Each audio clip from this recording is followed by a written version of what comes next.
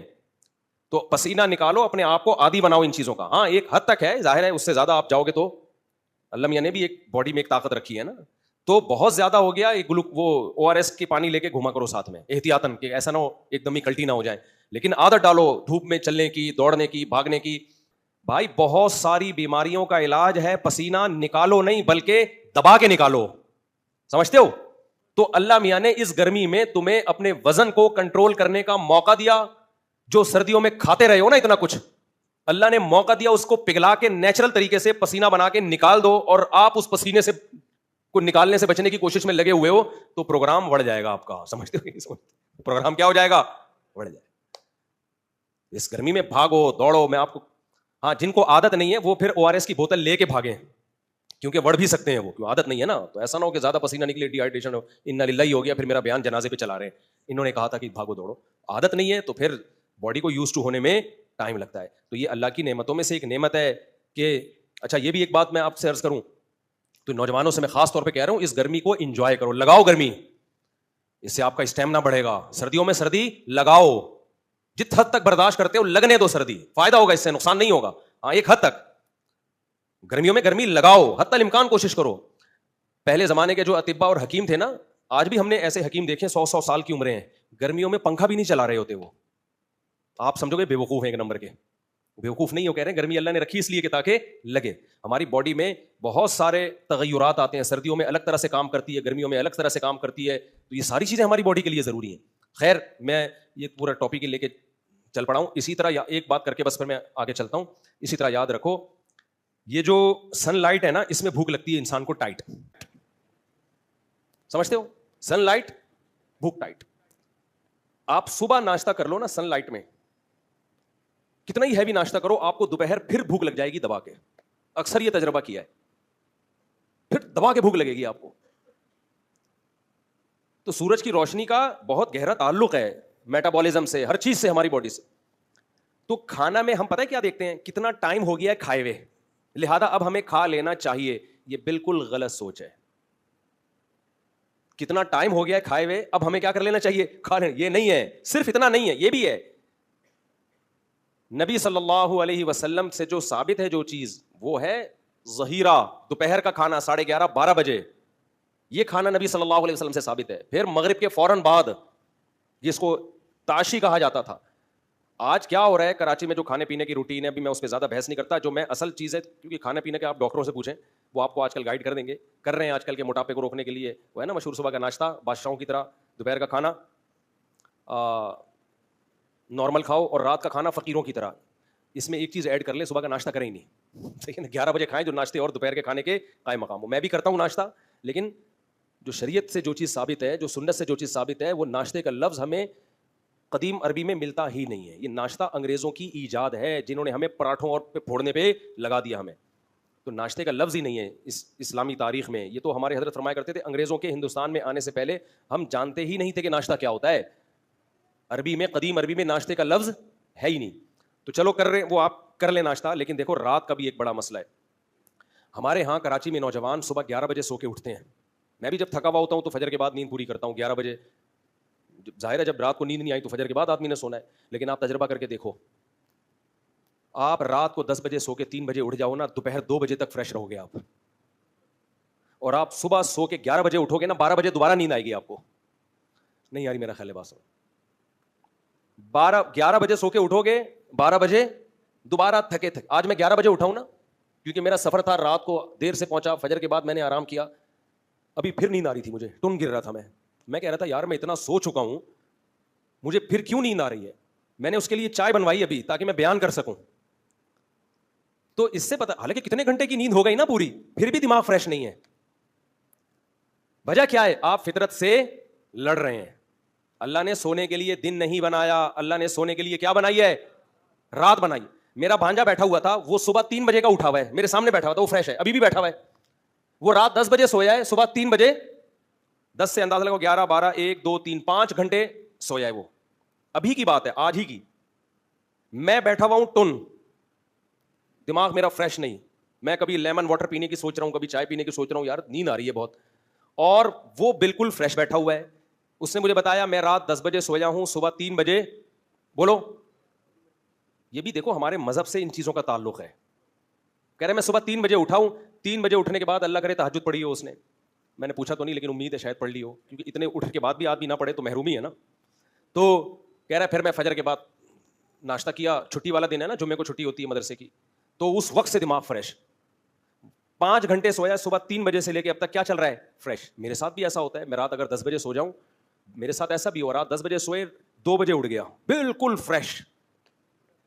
دوپہر 11-12 بجے تک آدمی فریش رہتا ہے, اور 12 بجے آپ تھوڑا سا کھانا کھا کے آدھا گھنٹہ 1 گھنٹہ سو گئے, اب رات تک فریش آپ.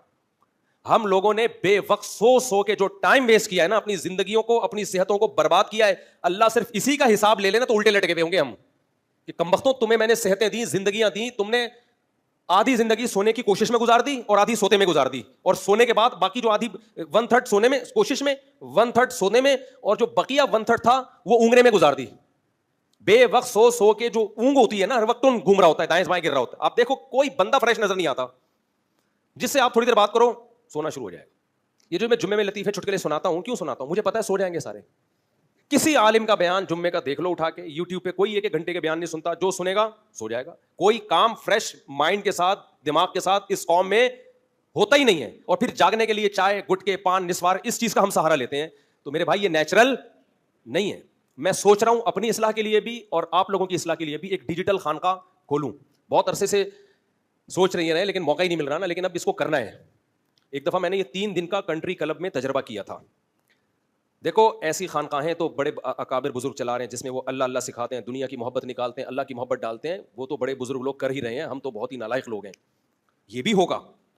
لیکن ہماری قوم کا جو سب سے بڑا عذاب ہے نا, خدا یعنی دل چاہتا ہے, اب یہ میم بنا کے لوگ چلا دیتے ہیں, دل چاہتا ہے پکڑ پکڑ کے جوتے مارو ان کو, تو یہ اتنا لفظ کاٹ کے نا جس سے ٹھڑک نکالنی ہوتی ہے اس کی تصویر لگاتے ہیں لوگ, اور میں یہ چلا دیتے ہیں, دل چاہتا ہے پکڑ پکڑ کے اس کو جوتے مارو. سست آدمی نہ اللہ کو پسند نہ لوگوں کو پسند. شوہر سست ہو بیوی کو پسند ہوگا کیا, مننے کے ابا اڑ جاؤ, یہ لا دو وہ لا دو. بیوی سست ہو شوہر کو پسند ہوتی ہے, بولو نا. قوم سست ہو ترقی کرے گی. آپ کا کیا خیال ہے, پاکستان, ہم حکمرانوں کو برا بھلا کہتے ہیں, ہم خود کون سا ٹھیک ہیں بھائی؟ کیا پاکستانی قوم کا شمار چست لوگوں میں ہوتا ہے یا سست لوگوں میں ہوتا ہے؟ سست میں ہوتا ہے. چست میں ہوتا نا تو ٹرینیں ٹائم پہ ہوتی, فلائٹیں کبھی لیٹ, بولو پی آئی اے لیٹ ہوگی لیکن جب اوپر جائے گی نا اسپیڈ فل ہوگی اس کی. اچھا پی آئی اے میں ہم نے یہ دیکھا ہے بہت اسپیڈ کے ساتھ اڑاتے ہیں, جو ٹائم ہوگا نا اس سے پہلے ہی پہنچا دیتے ہیں. ہوا میں فل کیا ہوتی ہے, پائلٹ کی اسپیڈ بہت تیز ہوتی ہے. تو اس کی کچھ حکمتیں ہیں, وہ پھر کبھی اکیلے میں ملیں گے تو بتائیں گے. پی آئی اے کی فلائٹ پہ آپ جب اڑیں گے نا تو جو ڈیوریشن ہوگا نا اکثر وہ اس سے پہلے پہنچا دیتے ہیں. اس میں راز ہیں, اس میں بہت بڑے بڑے راز ہیں. کبھی اکیلے میں ملیں گے تو انشاءاللہ, کوئی نیگیٹو چیز نہیں ہے پازیٹیو ہی, لیکن بڑی خاندانی ہے. اکیلے میں ملیں گے تو بتائیں گے انشاءاللہ. تو دنیا میں دیکھو جب بھی ہم کوئی ایوارڈ دیتے ہیں اکثر 1st, 2nd اور 3rd پوزیشن والوں کو ملتا ہے, ایسا ہی ہے نا. 4th اور 5th کو کسی کھاتے میں نہیں لایا جاتا. تو دنیا میں چست قوموں میں نمبر 1 کون, دوسری نمبر پہ کون, اور تیسرے نمبر پہ کون؟ ایسی یہ کیلکولیشن ہے, ایک ریسرچ ہے کہ سب سے چست سمجھتے ہیں نا ایکٹیو, سب سے ایکٹیو قوم کون سی ہے. تو اسی کو الٹا کر لینا اگر, تو دنیا میں نمبر 1 سست قوم بھی مسلم کنٹری کا نام آتا ہے. دنیا میں as a country, as a nation, جو دوسرے نمبر پہ سب سے سست ہے اس میں بھی کس کا نام آتا ہے, مسلم کنٹری کا. دنیا میں تیسرے نمبر پر جو سست ترین قوم ہے, آپ اللہ کی قدرت کہیے یا اللہ نظر بد سے بچائے, تینوں پوزیشنیں کس نے لی ہیں, ہم لوگوں نے لی ہیں. سوڈان کے بارے میں کہا جاتا ہے مسلم کنٹری ہے, سستی میں نمبر 1. اتنا سستی میں نمبر 1 ہے کہ کہا جاتا ہے کہ کسی جو سرکاری لوگ ہیں وہاں پہ, ہو سکتا ہے نچلا طبقہ عوام میں سیٹ ہو, لیکن جو سرکاری لوگ ہیں, ظاہر ہے حکومت تو سرکاری لوگ ہی چلا رہے ہوتے ہیں نا. تو سوڈان کے بارے میں مشہور ہے کہ کسی سوڈانی سے پوچھا جائے آپ صبح اٹھ کے سب سے پہلے کیا کرتے ہیں, وہ کہتا ہے آرام کرتے ہیں. سوڈان کے سرکاری دفتروں کے بارے میں مشہور ہے کہ وہاں سرکاری ملازم صبح دفتر میں جاتے ہی کیا کرتے ہیں, آرام. اب ہو سکتا ہے کوئی سوڈان والا مجھ پہ اعتراض کرے, بھائی 1 سال پہلے کی رپورٹ ہے, ہو سکتا ہے اب آپ دنیا کے ایکٹیو ترین ملکوں میں آ گئے ہوں. 1-1.5 سال پہلے کی رپورٹ میں پیش کر رہا ہوں, میں اب آپ پر الزام نہیں لگا رہا. ہو سکتا ہے کوئی آئے ہو وہاں پہ بزرگ, انہوں نے پوری نظام یوں کر کے پلٹ دیا ہو. سست ترین لوگوں میں نمبر 1, یہ ہمارے لیے باعث افتخار ہے کہ ہم نمبر 1 میں الحمدللہ نہیں ہے. اللہ نظر بد سے بچائے ہم لوگوں کو. دوسرے نمبر پر کہا جاتا ہے مصر. یہ بھی اسلامی کنٹری ہے یا نہیں ہے؟ سعودی عرب کے بارے میں بھی کہا جاتا ہے, دوسرا یا تیسرا نمبر ہے. ہو سکتا ہے محمد بن سلمان نے آ کے کہتے ہیں کہ کچھ ایکٹیو کیا ہے قوم کو, واللہ عالم, لیکن 2-3 سال پہلے کے مطابق دوسرے یا تیسرے نمبر پہ کون تھا؟ سعودی عرب اور مصر. اختلاف ہے کہ کوئی کہتے ہیں مصر سیکنڈ نمبر پہ آتا ہے, کوئی کہتے ہیں نہیں جی سعودی عرب. یہ دونوں کیا ہیں؟ یہ تو اسلام کا مرکز ہے. مصر تو موسیٰ علیہ السلام اور پیغمبروں کا مسکن ہے. اور اس کے بعد اللہ نے ہم غریبوں کو یہ اعزاز دیا ہے کہ ہم تیسرے یا چوتھے یا 5ویں نمبر پہ آتے ہیں. یہ اعزاز کس کو دیا اللہ تعالیٰ نے؟ ہمیں. یہاں سرکاری ملازموں میں بھی چند ایک کو چھوڑ کر اچھے برے ہر جگہ ہوتے ہیں, بہت اچھے اچھے لوگ بھی سرکاری ملازمین میں ہیں جو ہم نے اپنی آنکھوں سے دیکھے ہیں, ایکٹیو ہیں, لیکن میجورٹی کی بات ہو رہی ہے. اور پبلک میں بھی کبھی آپ نے دیکھا کہ 8 بجے شادی میں کھانا لکھا ہوا ہو, کوئی مائی کا لال ایسا ہے جو 8 بجے پہنچ جائے؟ بھائی شادی دفتر میں کیا لکھا ہوتا ہے؟ 8 بجے ڈنر کھانا کھل جائے گا. دولہا بھی نہیں پہنچا ہوتا, اس کو پتا ہے یہ جھوٹ ہے, کسی کا باپ بھی 8 بجے نہیں پہنچ. یہ لکھنے کے ہیں, ہاتھی کے دانت دکھانے کے اور ہیں, کھانے کے اور ہیں. 8 کا مطلب ہے 11 ساڑھے 11 بجے. دلہن نہیں پہنچتی, دولہا نہیں پہنچتا, باقی کون پہنچے گا؟ میں جاپان میں تھا نا, تو وہاں میں نے لوگوں سے پوچھا, وہیں کے مقامی لوگوں سے جو وہیں پیدا ہوئے ہیں. رپورٹ میں جو طلب کرتا ہوں نا, ان لوگوں سے نہیں پوچھتا تو میری طرح وزٹ کے لیے گئے ہوئے ہیں. دیکھو ایک رپورٹیں ہوتی ہیں اخباروں کی, کتابوں کی, ایک رپورٹ ہوتی ہے مشاہدے کی. مشاہدے کی رپورٹ زیادہ آتھینٹک ہوتی ہے بنسبت کتاب کی رپورٹ کے. ایک جاپانیوں کا آپ کتابوں میں پڑھتے ہیں, ایک ہے وہاں جا کے وہاں کے مقامی لوگوں سے ان کے بارے میں پوچھنا, ایک سے نہیں 20 سے پوچھنا. تو کون سی رپورٹ آتھینٹک ہوگی؟ مشاہدہ. لوگ کہتے ہیں ان کے ہاں اگر آپ نے کسی کو ٹائم دیا کہ میں 8 بجے پہنچوں گا اور آپ 8 بجے نہیں پہنچے تو یوں سمجھو کہ وہ دائرہ اسلام سے خارج ہے, ان کے دائرہ اسلام سے نہیں آئی میرا خیال ہے بات. یہ اتنا بڑا جرم ہے کہ اس نے جھوٹ بولا ہے. اور ہمارے ہاں اگر آپ نے 8 بجے کا کہا اور آپ 8 بجے پہنچ گئے تو مینٹل ہاسپٹل میں جمع کرا دیں گے. اتنا بے وقوف, 8 کا کہا اور 8 ہی کو پہنچ. ڈیٹیں ٹائم پہ نہیں لگ رہی. نہیں آئی بات؟ جو ڈیٹ ہے نا, جو ڈیٹ مارنی ہوتی ہے اس میں لیٹ پہنچ رہا ہوتا ہے بندہ. میں یہاں نکاح پڑھاتا ہوں, لڑکوں نے ڈیٹیں ماری, عشق معاشقے ہوئے, کئی سال استخارے چلے, خودکشی کی دھمکیاں دی, اس کے بعد طے ہو گیا, ابا بھی مان گئے, اماں بھی مان گئی, مجبوری میں چل بھائی دے دیتے ہیں یار, پورا خاندان بیزار آ گیا, چلو ان دونوں کی شادی کرا دو. شادی طے ہو گئی, نکاح مفتی طارق مسعود سے پڑھوائیں گے. مفتی طارق مسعود نے ٹائم دے دیا جی 6 بجے, پونے 6 بجے ہمارے عصر کی نماز ہے, آپ پہنچ جائیں. کم بخت وہاں بھی آدھا گھنٹہ لیٹ ہوگا. ابے تجھے اتنے پاپڑ بیلنے کے بعد تجھے تیری معشوقہ مل رہی ہے, اس میں بھی تو آدھا گھنٹہ 1 گھنٹہ نکاح میں لیٹ پہنچ رہا ہے, تو کون سا کام تو ٹائم پہ کرے گا پھر؟ نہیں آ رہی میرا خیال ہے بات سمجھ میں. اس میں بھی تو نکاح میں آدھا 1 گھنٹہ, بعض دفعہ عصر کے بعد نکاح ہوتا ہے, مغرب تک نہیں پہنچا ہوتا دولہا. ایکچولی میں ٹریفک میں پھنس گیا تھا, ایکچولی یہ ہو گیا تھا. بھائی جب آپ کو پتا ہے ٹریفک تو ہے, پھنس بھی سکتے ہو, تو ایسے ٹائم پہ نکلو نا کہ آپ کو پتا ہو کہ ٹریفک بھی ہو تو بھی میں پہنچ جاؤں. تو میں اس دولہا سے کہتا ہوں جو اپنی شادی میں بھی لیٹ پہنچ رہا ہے, وہ دنیا میں کوئی کام ٹائم پہ نہیں کر سکتا. ہو ہی نہیں سکتا کہ یہ دنیا میں کوئی بھی کام ٹائم پہ کرے. تو سستی ہماری قوم کا تھوڑا مسئلہ نہیں ہے, بلکہ بہت. اس سے اسلام بدنام ہوتا ہے, پتا ہے آپ کو؟ اسلام بدنام ہوتا ہے اس سے. صحابہ اگر سست ہوتے, ہمارے اسلاف اگر سست ہوتے, دنیا فتح کرتے, وہ قسطنطینیہ فتح کر لیتے, وہ ہے بھائی, یورپ تک ان کی فوجیں داخل ہو جاتی. تو بھائی اسلام برا نہیں ہے. اسلام کا جو تصور پیش کیا جا رہا ہے وہ تصور نامکمل تصور پیش کیا جا رہا ہے, مکمل تصور پیش نہیں کیا جا رہا. مجھے سفر میں لوگ ملتے ہیں, فلاں داڑھی والے نے چونا لگا دیا, فلاں تہجد گزار ہے, پیسے لے کے بھاگ گیا, ٹائم پہ دے نہیں رہا وغیرہ. میں کہتا ہوں یا تو اس فراڈی آدمی نے داڑھی رکھی ہے, فراڈی آدمی بھی داڑھی رکھ سکتا ہے, یا یہ کہ اس نے جو بیانات سنے اس میں صرف نماز روزہ سنا ہے, مالی معاملات نہیں سنے. 2 لوگوں سے نا مجھے بڑی نفرت ہے, اور میں یہ نہیں کہہ رہا کہ میں خود اس معیار پہ پورا اترتا ہوں, ہو سکتا ہے اس وجہ سے مجھے اپنے آپ سے بھی نفرت ہو. ایک سست, مجھے سست زہر لگتا ہے, میرا دل چاہتا ہے اس کو پکڑ کے ماروں میں. این ممکن ہے میں بھی سست ہوں, لیکن انسان کو اپنی برائی بری نہیں لگتی, ہمیشہ دوسرے کی برائی بری لگتی ہے. ہو سکتا ہے میں بھی ہوں, آپ سمجھے کہ یار پتہ نہیں مجھ سے آپ کتنے ایکٹیو ہوں گے. دیکھو اپنی گندگی سے نفرت ہوتی ہے انسان کو, نہ دوسرے کی گندگی سے نفرت ہوتی ہے, لیکن نفرت ہونا اس کی علامت ہے اس کو گندگی بری تو لگتی ہے نا. اپنی اس لیے نہیں لگ رہی کہ وہ اپنی ہے, ورنہ گندگی سے, بہت سے لوگوں تو گندگی سے نفرت ہی نہیں ہے, گٹر میں یوں کر کے ڈبکی لگا کے دوسرے گٹر سے نکل آئیں گے, ان کو نفرت ہی نہیں ہے, تو یہ زیادہ بڑی برائی ہے. تو ہو سکتا ہے میں بھی سست ہوں, لیکن سستی سے نفرت ہونا بہرحال میری ایک پازیٹو چیز ہے یا نہیں ہے؟ جب نفرت ہوتی ہے تو انسان اپنی اصلاح کی بھی کوشش, دیکھو گندگی سے نفرت ہو تو کوشش تو ہوتی ہے نا گندگی جسم سے دور ہو, باقی سستی کی وجہ سے کوئی نہ نہائے. تو میں کبھی یہ دعویٰ نہیں کرتا میں بہت ایکٹیو ہوں, میں سست نہیں ہوں, لیکن میں یہ دعوے سے کہتا ہوں مجھے سست آدمی کیا لگتا ہے, زہر لگتا ہے, چاہے میرے اندر ہی کیوں نہ ہو. ہمارے نبی نے پناہ مانگی ہے, اللہم انی اعوذ بک من الجبن ومن الکسل, اے اللہ بزدلی سے تیری پناہ مانگتا ہوں, اے اللہ سستی سے تیری پناہ مانگتا ہوں. بزدلی میں بہت ساری چیزیں داخل ہیں, جب سمجھ میں بھی آ گیا 2 شادیاں کرنا ثواب ہے اور عورتوں کی ضرورت ہے, پھر بھی ڈر رہا ہے, کرنے کے بعد ٹانگیں کانپ رہی ہیں, ابے چھوڑ یار, زنا کرنے کے بعد تو کچھ نہیں ہوتا, شادی کرنے کے بعد تیری ٹانگیں کیا کر رہی ہیں, پھر بیوی کو دھمکی دے رہا ہے میں ایکچولی تمہیں چھوڑنا چاہتا ہوں, میں دباؤ میں نہیں آ سکتا. ابے اس کو بھی دل چاہتا ہے رکھ کے کیا لگاؤ, آدمی بن, پجامہ کیوں بنا ہوا ہے تو؟ آدمی اور پجامے کی شکل بھی وہی ہوتی ہے آدمی جیسی, اوپر ایک شرٹ لٹکا دو, نیچے بھائی ایک ٹی شرٹ لٹکا دو, نیچے پجامہ لٹکا دو, بالکل آدمی جیسا لگے گا نہیں لگے گا, لیکن اس میں روح نہیں ہے, اس کے جذبات نہیں ہے. آدمی وہ ہوتا ہے جو پجامہ نہ ہو. جب کر لیے بھائی تو اس کو کیوں لٹکا رہے ہو یار تم, بولو یار اب ایسی کی تیسی, دونوں کے برابر حقوق ہوں گے, جس نے جو اکھاڑنا ہے اکھاڑ لے.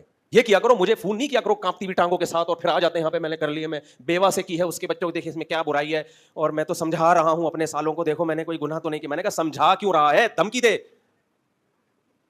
پاگل آدمی, وہ سمجھانے کی چیز ہے. سمجھا رہا ہے دیکھیں ایکچولی میں اگر زنا کرتا, ان کو لگ جاتا ہے ہائی اللہ ہوئی اللہ والا ہے, 2 چپٹ پڑیں گے طلاق دے دے گا اس کو, ان کو اسی اسٹائل سے اندازہ ہو جاتا ہے. نہیں یار میرا خیال ہے بات کیسے سمجھائیں یار دوبارہ سے, یہ کیونکہ بہت ہوتا ہے نا اس لیے دوبارہ سے. آپ نے دوسری کر لی, بیوہ سے کی, طلاق یافتہ سے کی, جس کے نیکی ہونے میں کوئی شبہ نہیں ہو, سہارا دے دیا, بیان سنے یا اللہ رسول کی تعلیمات پر عمل کرنے کی نیت سے آپ نے کر لی. اب ظاہر ہے ایسا نہیں ہوگا کہ آپ کے سالے مٹھائی کے ڈبے لے کر آئے آپ کے پاس, ٹھیک ہے نا, آپ کی وائف کہے ماشاءاللہ آج مجھے پتا چلا کہ میرا میاں واقعی مرد کا بچہ ہے, ویل ڈن ویل ڈن, لوگ سمجھتے ہیں ایسا ہوگا. سالے کہہ رہے ہوں, سالے مٹھائی کے ڈبے لے کے آ رہے ہوں, سسر صاحب کا فون آئے, خاندانی ہو گیا یار میری بھی کرا دے اب. ایسا بالکل بھی نہیں ہوتا اور ہونا بھی نہیں چاہیے بھی نہیں نا. کسی کی بہن پہ سوکن آئی ہے, وہ تھوڑی لڈو بانٹے گا یار, اس کو تو تکلیف ہونا ایک نیچرل ہے, طبیعی چیز ہے. باپ کو تکلیف ہونا ایک نیچرل اور طبیعی چیز ہے. اس میں طریقہ یہ ہے جب کر لیے دونوں کے سیم حقوق ہیں, پہلی کو محبت سے ایک دفعہ بتاؤ بیگم میرے دل میں تمہاری کوئی کمی نہیں ہے, اور اپنے عمل سے بھی ثابت کرو کہ تمہاری محبت میں کمی نہیں ہے, صرف زبانی نہیں, اپنے عمل سے. اس کو ٹائم دو, اس کو محبت دو. کتنے لوگ جو مالدار ہیں, اب غریب تو یہ نہیں کر سکتا, غریب تو بیچارہ یہیں سے گھما کے لے آئے گا, جاوید نہاری کھلا کے لے آئے گا. مالداروں کو میں کہتا ہوں یار پہلی بیوی کو دبئی گھما کے لاؤ. ایسا ہوا ہے ایک آدمی نے دوسری شادی کی, بہت تکلیف ہوئی پہلی کو, میں نے کہا اس کو دبئی کے ٹور پہ لے جا بھائی, تو لٹکا کے نہ چھوڑو اس کو, دبئی گھما کے لائے, مختلف ملکوں میں ٹائم, اب اس کو مینج, اس کو زخم اس کو پہنچا ہے نا, تو جو جائز حق ہے وہ اس کو دیا جائے گا. یہاں تک ٹھیک ہے, یہاں تک دباؤ بھی قبول کرو, یہ اس کا جائز مطالبہ ہے, ٹھیک ہے نا, اس سے آگے بڑھنے کی ضرورت نہیں ہے. آگے کیا ہے, سالے کہتے ہیں چھوڑ دے اس کو ورنہ تیرے کو چھوڑیں گے نہیں ہم. جب یہ اسٹائل ہو نا تو پھر یہ کیا کر رہا ہوتا ہے, دیکھو میں نے کوئی برا تو نہیں کیا نا, دیکھو جائز ہے, دیکھو مفتی طارق مسعود صاحب کا یہ والا کلپ سنو, یہ والا کلپ سنو, اس میں یہ اسی اشکال کا جواب ہے جو تم کر رہے ہو. وہ سمجھ جاتا ہے کہ یہ پجامہ ہے, یہ آدمی نہیں. اس کے بعد وہ خاندان آپ پہ سر پہ چڑھے گا, دوسری کو چھوڑو, طلاق دو, ورنہ بائیکاٹ, جائیداد سے آپ, اور یہ اور وہ. پھر یہ بے شرم آدمی کیا کرتا ہے, چھوڑ دیتا ہے. اور پھر دوسری نمبر کی بے شرمی پتہ ہے کیا ہوتی ہے, پھر سیکنڈ وائف کے سامنے مظلوم بننے کے لیے کہ دیکھو میں تو نہیں چھوڑنا چاہتا تھا, میں نے تو اسی لیے کی تھی کہ میں رکھوں, لیکن مجھ پہ ایکچولی دباؤ اتنا تھا, اتنا پریشرائز کیا گیا ہے, اور غصے میں نے طلاق دے دی ہے, میرا ارادہ بالکل بھی نہیں تھا. عورت کمزور دل کی ہوتی ہے, وہ بھی رونا شروع کر دیتی ہے, بس کرو مجھے بہت رونا آ رہا ہے, کائنڈلی مزید مت رونا. واقعی تم کیا ہو, مظلوم ہو, مجھے پتا ہے تمہیں مجھ سے بہت محبت ہے, لیکن واقعی اصل میں تمہاری جو پہلی بیوی ہے نا, اس کا بھائی 2 نمبر ہے, اس کا باپ 2 نمبر ہے. ایک خاتون نے مجھے ایسے ہی فون کیا, میرے شوہر پہ ایکچولی دباؤ اتنا تھا, میں نے کہا اس کو فیور مت دو, عورت کمزور ہے نا, وہ دباؤ وہ آ جاتی ہے باتوں میں, چکنی چپڑی باتوں میں, وہ کہتی ہے ایسے میرے ہسبینڈ تو نہیں چاہتے تھے لیکن ایکچولی دباؤ اتنا تھا ان کے اوپر. میں کہتا ہوں الو پہلے چھوڑا ہے تمہیں, اب تمہاری نظروں میں برا بننے کے بجائے کیا بن رہا ہے, اچھا. یہ چاہتا ہے کہ عزت بھی میری اسی طرح رہے اس عورت کی نظر میں جیسے پہلے تھی. کام بھی اپنا پورا کر لیا اور عزت بھی بحال رہا. بھائی کچھ تو ہونا, تو نے کام اپنا پورا کر لیا تو ذلیل تو ہونا اس کی نظروں میں. تو میں ان خواتین سے کہتا ہوں بے وقوف بنا رہا ہے, دباؤ وباؤ کیا, کون دباؤ دے سکتا ہے یار کسی کے اوپر؟ آپ بولو بھائی ایسی کی تیسی جو ہونا تھا ہو گیا ہے, آدمی بنو. تو سالے جب فون کرے نا کہ ابے تو نے یہ کیا کر لیا, تو نے یہ, جو بات تمیز کی ہے وہ تمیز سے کرو.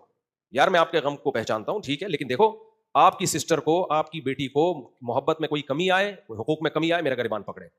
یہ بات بالکل معقول ہے, ایک دم سے غصہ نہ ہو, طریقہ بتا رہا ہوں آپ لوگ کو. دوسری شادی کے بعد جو کچھ ہوتا ہے نا اس سے نمٹنے کا طریقہ بتا رہا ہوں. پھر بھی اگر بدماشی کرتے ہیں بولو ایسی کی تیسی. کیا بول رہے ہیں؟ ایسی کی تیسی. وہ کہنا چھوڑ دو اس کو, بولا ایسی کی. اب میں کوئی گالیاں تو نہیں دے سکتا نا ممبر پہ بیٹھ. خیر میں بات عرض کر رہا تھا, دیکھو نبی صلی اللہ علیہ وسلم نے بزدلی سے پناہ مانگی. اچھا بعض دفعہ دیکھنے میں لگتا ہے بزدلی ہے, حقیقت میں بزدلی نہیں ہوتی, مصلحت ہوتی ہے. لوگ کہتے ہیں نا فلاں کے خلاف بیان دے دو, فلاں کے خلاف بیان دے دو, نہیں دے رہے اس کا مطلب بزدلی ہے. بزدلی نہیں ہے. کچھ جاہل لوگ سوسائٹی میں ہوتے ہیں جو آپ کے خلاف بولتے ہیں, دھمکیاں دیتے ہیں تاکہ ہم بھی آگے سے کیا دیں, دھمکی دیں. جب اگلے کی دھمکی آئے گی ہم بھی دھمکی دیں گے. یوٹیوب کی دنیا میں ایک نیا پھڈا شروع ہو جائے گا. تو پھر ایسے موقع پہ عالم خاموشی اختیار کرتا ہے. جو سمجھدار علماء ہوتے ہیں وہ کیا کرتے ہیں, خاموشی. اس لیے کہ قرآن کہہ رہا ہے وَإِذَا خَاطَبَهُمُ الْجَاهِلُونَ قَالُوا سَلَامًا. جاہل لوگ چاہتے ہیں آپ کو دھمکیاں دیں تاکہ آپ ان کے خلاف تقریریں کریں اور جو آپ اصل کام کر رہے ہیں اس سے رہ جائیں آپ. تو اس خاموشی کے لوگ کیا سمجھتے ہیں, بزدلی. دیکھو ڈر گیا, دیکھو بزدل آدمی ہے. پھر وہ پروپیگنڈا کرتے ہیں, آپ کو غیرت دلاتے ہیں کہ آپ بولو. اگر آپ ان کی باتوں میں آ کے بولنا شروع کر دیا اس کا مطلب آپ بہادر نہیں ہو بلکہ آپ پرلے درجے کے بے وقوف ہو, کہ جو باطل چاہتا تھا آپ نے اپنے آپ کو اسی بحث میں ڈال دیا. تو مصلحت اور بزدلی دونوں بالکل الگ الگ چیزیں ہیں, سمجھتے ہو؟ تو اللہ کا شکر ہے ہم مصلحتاً بہت سی چیزوں پہ خاموش ہو جاتے ہیں. بزدلی کی وجہ سے میں اللہ سے امید کرتا ہوں انشاءاللہ کہ میں بزدلی کی بیس پہ خاموش نہیں ہوتا. سمجھتے ہو؟ مصلحتاً بعض لوگ دھمکیاں دیتے ہیں, یہ کر دیں گے وہ کر دیں گے, اگنور کرتے ہیں, جان دے یار, نام بھی نہیں لیتے ان کا, ٹھیک ہے چھوڑو. وجہ اس کی ہے کہ ان کا تو کام ہی یہی ہے. ہم بھی اگر دھمکیاں دیں گے تو ایک نئی جنگ چھڑ جائے گی یوٹیوب پہ, اس سے کیا فائدہ ہوگا؟ جو کام ہے ہمارا ہے وہ رہ جائے گا. تو ایسے موقع پہ قرآن کی تعلیمات ہے, فاعفو واصفحو, نظر انداز کرو, معاف کرو, درگزر کرو, تاکہ آپ کا جو اصل ہدف ہے, جو آپ کا اصل کام ہے, آپ کسی کے بہکاوے میں آ کے اپنے اصل کام کو نہ چھوڑیں. سمجھتے ہو کہ نہیں سمجھتے؟